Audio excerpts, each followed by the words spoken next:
canal Futebolaço, eu sou o Dieguinho. Bom, galera, tá entrando no ar a nossa segunda e última edição desta quarta-feira, infelizmente, trazendo ainda aí os resquícios aí do caos que o Vasco tá vivendo. Vamos falar um pouco do momento do Vasco, pensar aí no que dá para fazer nesse jogo ainda com o Del Valle e a sequência do Vasco da temporada. No meio de todo esse caos, tem um cara que continua se destacando, merece o nosso respeito, e eu vou falar dele aqui também já já. Então vou pedir para você deixar o like no começo do vídeo em respeito ao meu trabalho. Se você gosta do meu conteúdo, ajuda o YouTube a entregar isso para mais pessoas. Quiser deixar o dislike também, fica à vontade, engaja aí no conteúdo, porque ajuda bastante o nosso trabalho aí.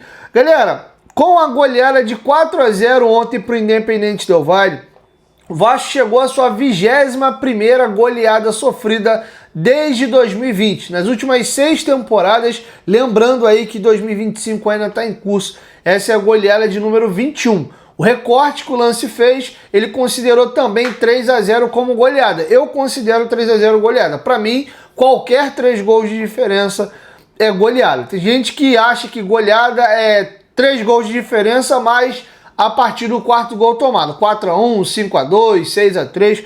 Para mim, tudo é 3 gols de diferença, então 3-0 eu considero da mesma forma. Beleza? Acho até mais categórico um 3-0 do que um 4-1. Aí eu queria aproveitar e trazer para vocês que jogos são esses e dividir por temporada para a gente entender como é que anda a situação do Vasco. 2020, somado com 2021 e 2024, foram os anos que o Vasco mais tomou goleada.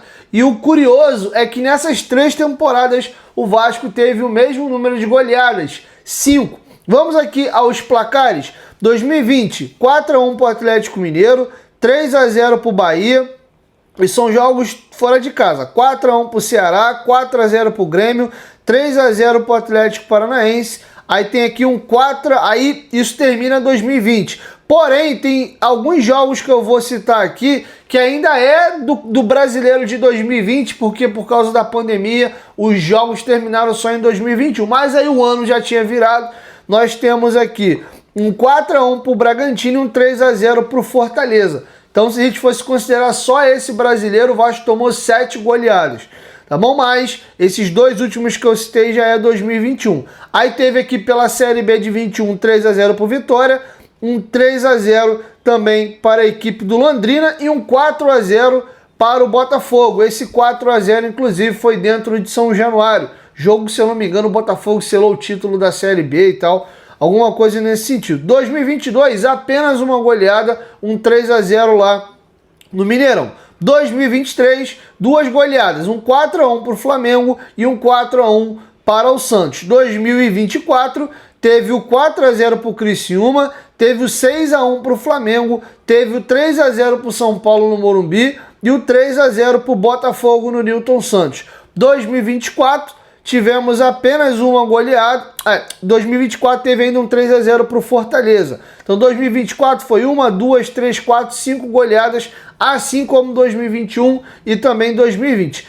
2025, até o presente momento, são 3 goleadas. 3-0 para o Corinthians, 4-1 para o Porto Cabejo e 4-0 para o Independente Del Valle. Então, se a gente for por uma média, no normal dessa porcaria dessas goleadas, o Vasco toma 5 goleadas por temporada. Esse ano já tomou 3, faltariam 2 para igualar a média. O que fugiu um pouquinho da regra aqui foi o 2023 do Vasco, que nós tivemos apenas ali 2 goleadas, e o 2022, que nós tivemos apenas uma. Mas nas outras 4 temporadas, em 3, bateu 5 goleadas, e nessa temos ainda 5 meses de temporada pela frente, o Vasco já tem 3 goleadas sofridas.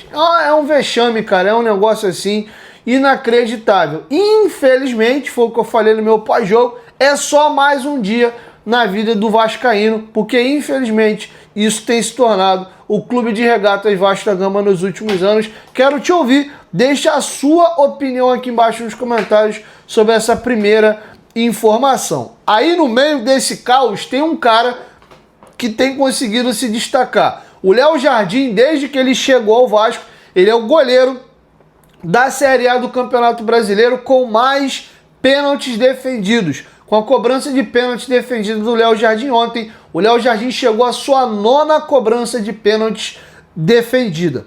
Beleza? E a galera recheou um pouco do salário. Cara, o Léo Jardim justifica cada centavo todas as vezes aí que ele enverga a nossa camisa. Fiz questão, inclusive hoje, não sei se vocês perceberam, de gravar os 2 vídeos com camisas aí do Léo Jardim. No vídeo anterior com a azul e nessa aqui com a verde da temporada do ano passado, porque esse cara me representou ontem, e se não fosse ele, o estrago teria sido maior. Que é outra informação, o Léo Jardim ontem fez o maior número de defesas dele na atual temporada. Só ontem o Léo Jardim fez 9 defesas, tá? No jogo, por exemplo, contra o Flamengo, no Brasileiro, que foi um 0x0 meio mentiroso, naquele dia o Léo Jardim brilhou, foi o grande destaque da partida, e o Léo Jardim havia feito 7 defesas. E ontem ele se superou e fez 2 defesas a mais, chegando aí a 9 defesas na partida. Eu queria aproveitar para trazer alguns números também do SofaScore do Léo Jardim com a camisa do Vasco. São 140 jogos, 181 gols sofridos, ou seja, o Vasco tem uma média de mais um gol por partida desde que ele chegou. São 477 defesas, uma média de 3,4 por jogo, 72 bolas, 72% dos chutes que foram no gol ele defendeu, em 28 desses chutes ele não conseguiu fazer a defesa, o Vasco acabou tomando gol. Ele tem 9 pênaltis defendidos e ele tem uma média de 6,34 gols evitados por jogo. A nota dele no SofaScore é de 7,11. Esse é o gigante Leonardo César Jardim, que é o nosso goleiro aí, na minha opinião, candidato a virar ídolo do Vasco. Beleza? Queria aproveitar agora, pegando o gancho aí do Léo Jardim, ontem na saída do gramado, ele deu ali as considerações dele da partida e, segundo ele, a altitude não foi o maior vilão para o resultado, não. Eu queria que vocês ouvissem um pouquinho o Léo Jardim. Confere aí. Não foi um fator determinante. Eu acho que a expulsão foi, sim, um fator determinante. A gente sabia que ia ser um jogo difícil, jogando de 11 para 11 e com um a menos, então a gente sabia que a dificuldade ia ser muito grande de conseguir sustentar o resultado. Infelizmente a gente ali no primeiro tempo conseguiu segurar, mas acabamos tomando um gol e ali no segundo tempo a gente acabou sofrendo os outros gols. A gente sabe que é um placar muito difícil de ser revertido, mas a gente, da mesma forma que eles fizeram os gols aqui, a gente sabe que dentro de casa a gente também é muito forte, que a gente pode reverter esse placar. A gente tem plenas condições para isso, acreditar nisso e trabalhar firme durante a semana para que a gente... Obrigado. Tudo bom, tá? E acreditar, trabalhar muito para que a gente possa reverter esse resultado na terça. Bom, agora que a gente ouviu o Léo Jardim, vamos ouvir o Verratti. O Verratti foi mais ou menos na linha do Léo Jardim e atribuiu a expulsão, a goleada sofrida ontem, aspas, para o Pirata. A expulsão influenciou o curso da partida. Enfrentamos a altitude como um desafio e depois o rival Independente Del Valle, uma equipe que joga muito bem e cujas estratégias já conhecíamos. Porém, o jogo foi alterado pela expulsão, tornando a situação extremamente difícil. Confiamos sempre no nosso desempenho em casa. E se eles marcaram 4 gols aqui, acreditamos que podemos marcar 4 gols lá. Mesmo sabendo que é um desafio, tentaremos. Então está feito aí o registro do Pablo Verratti. Eu vou te perguntar, de verdade, sem clubismo, você acredita numa remontada do Vasco aí? O Vasco conseguiu fazer o caminho inverso com o Jorge Wilstermann na Libertadores de 2018, na fase pré. A gente ganhou de 4x0 em São Januário e lá na altitude, no Equador, a gente perdeu de 4x0, foi para os pênaltis e o Martins Silva foi o herói da noite, pegando, se eu não me engano, 3 cobranças e o Vasco avançou para a fase de grupos da Libertadores daquele ano. Só que tem uma diferença muito grande. O Vasco, né? O Vasco é capaz de ganhar de 4x0 e tomar de 4x0 para o mesmo adversário. Não vejo o Del Valle sendo um time que vai ganhar de 4 e vai tomar uma porrada de 4. E tem um detalhe, o Vasco não tem uma altitude aí ao seu favor. A altitude desequilibra muito o confronto e o Vasco vai ter que, né, numa situação normal, conseguir os 4 gols. Se você quer um fio de esperança, o Del Valle foi eliminado da fase de grupos aí no saldo de gols e veio para o playoff da Sul-Americana por causa de saldo de gols. E o River Plate ganhou de 6-2 do Independente Del Valle lá na Argentina. Eles tiveram um jogador expulso também no primeiro tempo e aí não conseguiram lidar com a situação bem e acabaram sendo atropelados. Vai que a gente dá uma sorte aí deles também terem um jogador expulso no primeiro tempo cedo e a gente consiga aí fazer alguma graça. Mas com o psicológico dessa equipe abalada, acredito eu que São Januário vai estar vazio, não vai ser um aspecto de caldeirão, a galera empurrando. Não acredito que vai rolar isso, a menos que por algum milagre a gente ganhe do Grêmio no sábado com uma goleada, uma partida antológica aí, porra, sei lá. O Vasco ainda ele é meio maluco da cabeça e pode ser que a galera chegue, mas ainda assim não vai ser estádio completamente lotado. Pode ser de repente que tenha um público melhor, mas acho que tudo absolutamente joga contra. É bem verdade que num clima de M, São Januário completamente vazio, o Vasco ganhou o São Paulo de 3-0 no Brasileiro do ano passado. 3-0 não, foi 4-1. O Vasco saiu perdendo e virou a partida. Vai que, mas sinceramente eu acho muito pouco provável. Pelo nível do adversário, pelo nosso emocional, por São Januário provavelmente está vazio e se tiver com o público ali não vai estar aquele clima favorável para a equipe. Eu acho muito pouco provável. Acho que o Vasco tem que de fato focar agora no Campeonato Brasileiro, que é o que está começando de fato agora a me preocupar. Inclusive, nós temos jogos rolando já nesse momento e o Vasco pode, nessa rodada agora, que o Vasco teve jogo adiado, a gente pode entrar na zona de rebaixamento, tá? Tem alguns jogos adiados, as equipes que jogaram aí o playoff da Sul-Americana não vão entrar em campo na rodada número 14. O Grêmio que jogaria com o Fortaleza, perdão, o Grêmio não vai jogar agora, mas já tem data marcada. O jogo entre Grêmio e Fortaleza foi empurrado para o dia 29 de julho, daqui a 11 dias. Já os confrontos entre Atlético Mineiro e Sport não tem data ainda marcada e o jogo foi adiado. Bahia e Inter também não tem data marcada, o jogo adiado. E Juventude e Vasco lá no Alfredo Jaconi também adiado. O Grêmio foi adiado o jogo, porém já tem data definida, que é o dia 29/7, como eu informei. Porém, nós temos jogo rolando hoje, temos jogo amanhã e na terça-feira o jogo entre Fluminense e Cruzeiro fecha aí a rodada 14. Tem 3 times que podem ultrapassar o Vasco e a gente entrar na zona de rebaixamento. Agora, às 8 horas da noite, está rolando Santos e Flamengo na Vila Belmiro. Depois, a gente tem Botafogo e Vitória hoje às 21h30 no Newton Santos. Gostando a gente ou não, seria importante que os nossos rivais vencessem ou pelo menos empatassem o jogo para ajudar a gente aí na tabela. E também, além disso, a equipe deixa eu pegar aqui certinho, a equipe do São Paulo pega o Bragantino fora de casa também às 21h30 e caso São Paulo vença o seu confronto, pode nos ultrapassar. Então, já liga o secadorzinho aí para a gente não entrar na zona de rebaixamento, mesmo sem atual. O campeonato agora ficou maluco, tem um monte de time aí com jogo a menos. Eu particularmente detesto essa situação de jogos a menos, tá bom? Tá feito aí o registro para vocês. Caminhando para a reta final, galera, queria trazer aqui uma outra informação curtinha. Qual é, Dieguinho?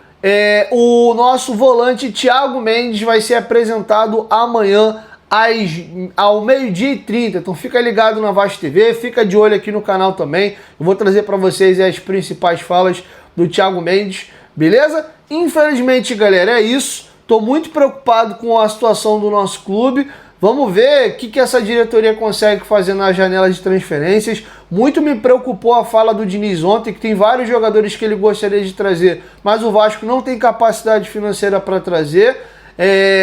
O que eu acho que pode estar demorando para o Vasco contratar jogador é porque, pelo menos dessa vez, eles estão nessa vibe de contratar pouquíssimos jogadores, mas jogador para chegar e somar de fato. Porém, esse tipo de jogador é o tipo de jogador que eu acho que o Vasco não está conseguindo contratar. O Thiago Mendes, que é um bom nome, estava livre, então de repente subiram o salário, aumentaram o tempo de contrato, facilitou, óbvio, ele ser o empresário do Paulo Pitombeira aí, que é o do Léo Jardim, e já terem outros negócios sendo discutidos na mesa no momento. Porém, eu acredito que jogador de quilate tem um preço mais elevado, tem concorrência, e eu acho que isso deve ser o motivo do Vasco estar com dificuldade de contratar. Porém, a gente precisa que essa cavalaria chegue aí, porque senão o negócio vai ficar feio ainda mais do que já está. tá bom? Acho também que a gente tem que começar a reclassificar a qualidade ou pelo menos o status de alguns jogadores do nosso elenco. Por exemplo, o Paulinho e o Jair, que sempre foram tratados como bons jogadores. Hoje o Diniz nem utiliza, o Jair não saiu do banco, o Paulinho entrou com 86 minutos no segundo tempo, é um jogador que ficou completamente descartado. O Diniz já fez o seu 9º jogo e ele não usa. O Jair, ele brigou nos primeiros dias ali, fez o Vasco tirar o Jair do treino em separado, reincorporou para nada, não tá mais usando o Jair, usou nos primeiros jogos e agora meio que escanteou e botou de lado, trouxe mais um volante. Vou falar um pouquinho de um outro atleta no próximo vídeo para não ficar longo demais. Também é volante, o Vasco já tá pensando em trazer. Então assim, cara, se não vai contar, então já negocia, abre espaço na folha. Complicado, cara. Agora, de verdade, o Paulinho é um jogador mais jovem. Porra, o Paulinho acabou mesmo, cara. Não dá pra recuperar o Paulinho. Não sei se ele vai ser o Paulinho de 23, mas alguma coisa próxima, um pouco inferior, mas num nível bacana. A gente perdeu o Paulinho mesmo, é isso aí. O Paulinho, até conferir certinho aqui, o Paulinho vai fazer nessa temporada 28 anos de idade, ele tem 27 ou já completou 28, que na minha planilha do Excel eu sempre deixo o número que o jogador já vai ter ao término da temporada. Porra, mano, não tem nem 30, será que é uma lesão de joelho? Acabou? David voltou aí com o maior gás, já tô gostando dos primeiros jogos aí do DVD após o retorno. O Jair tudo bem, já é um cara um pouco mais lento, já tem 31, teve uma lesão de joelho. Mas, porra, não é possível que a gente vai perder o Paulinho. É uma característica difícil de contratar. Jogador box-to-box, movimentação. Enfim, eu queria até te ouvir sobre essa situação.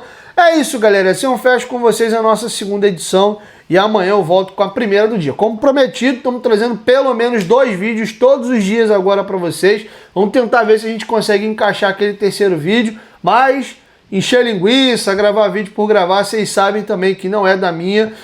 Beleza? E tô para organizar aqui para ver se eu começo a fazer lives, até pra gente interagir. Tem uma galera que às vezes já não gosta, porque acha que o conteúdo fica um pouco mais longo, mas tem uma galera também grande que gosta, gera um senso de comunidade, a gente tem uma relação, vocês participam no chat, pode mandar pergunta, contribui também, claro, com o superchat. Enfim, é uma forma da gente estar mais próximo. Aqui é um pouquinho mais frio, eu falo, você vê, a gente não tem muito contato nos seus comentários ali, que eu respondo um ou outro. Então já na live a gente está ali tete a tete, então tem essa questão. Pretendo trazer convidado também para debater, a ideia é ter um programa de noite de debate, pegar as pautas ali, mais do que a informação, e a gente discutir o que está acontecendo. Então a ideia é fazer uma mesa redonda, digamos assim, para debater um pouco aí nesse momento do nosso clube, beleza? Então é isso, galera, eu vou encerrando com vocês aí a nossa segunda edição e amanhã eu chego com a primeira edição do dia.